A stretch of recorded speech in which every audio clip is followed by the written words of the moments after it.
Media adaptation usually follows a rigid sequence. A novel is written, a studio turns it into a stage play or a film, and eventually a composer is hired to write a score that matches the final cut. A Brazilian novel called Pepe, Mcclay and O Ballet, Delirious reverses this pipeline entirely. Its pages are embedded with QR codes linking the reader to a full 90-minute symphonic score. While it looks like a soundtrack for the book, the entire 90-minute symphony was completed long before a single word of the story existed. The author and composer, Pepe Portinho, originally set out to write a massive orchestral suite for a ballet. At the time, he had no script, no characters, and no choreography, an endeavor he later described as the work of an idiot. He was composing high-art classical music in a country where the cultural landscape is dominated by mass entertainment, like funk and action. Aiming for a debut at Rio's Teatro Municipal with no narrative plan was a massive risk. Portinho possessed an hour and a half of completed symphonic music, but it existed in a vacuum. He had the sounds of a story, without any characters or narrative direction to ground them. Abstract sound is a difficult medium for carrying a complex plot to a general audience.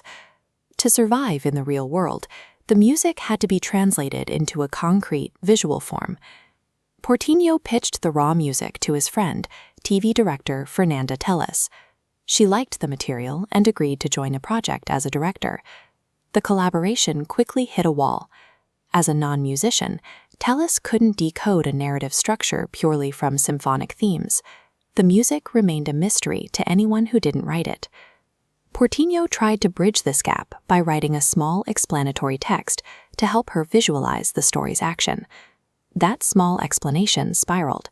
As he tried to force every melody into a literal meaning, he ended up with a 200-page manuscript. He built a gritty, noir-inspired setting called Copa Elíseos and populated it with a cast of puppets. This world was invented for one purpose: to give his music a literal context. The translation from sound to text was technically complete, but the result felt disjointed.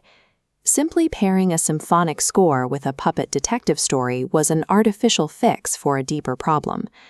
Just as the manuscript was finished, the project was interrupted by a personal tragedy.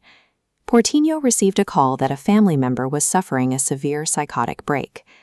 This experience forced him to halt production and reconsider the entire foundation of his work.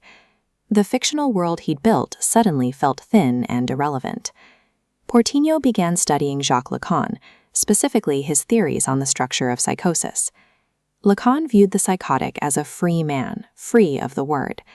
In this state, a person relies entirely on the imaginary to understand reality, rather than shared symbolic language. Portinho realized his 200-page manuscript, dense with literal words and plot points, directly contradicted the wordless reality of the condition he was trying to depict. The manuscript was destroyed. To accurately represent a psychotic break, he couldn't force his abstract music to follow a standard written plot. Portinho tore the original story down and rewrote the entire novel from scratch. In this new version, the music functions differently. It is no longer a background soundtrack. It is the psychological landscape of the protagonist, Pepe Mcclay. In his waking reality, Pepe is a puppet navigating a bizarre, gritty mystery. He uses dialogue and logic to make sense of the world around him. But whenever the trauma becomes too intense or Pepe loses consciousness, the structure of the medium shifts. The text fades and the reader is prompted to play the Oniric Ballet, the 90-minute symphonic score Portinho composed years earlier. This ballet plays out inside Pepe's mind. It uses the myth of Eros and Psyche to process the events of the murder mystery, through music and movement rather than words. By fracturing his text with psychological theory, Portinho turned the symphony into the literal subconscious architecture of the novel. It demonstrates that music can be more than an accessory. It can be the primary structure of a character's internal reality.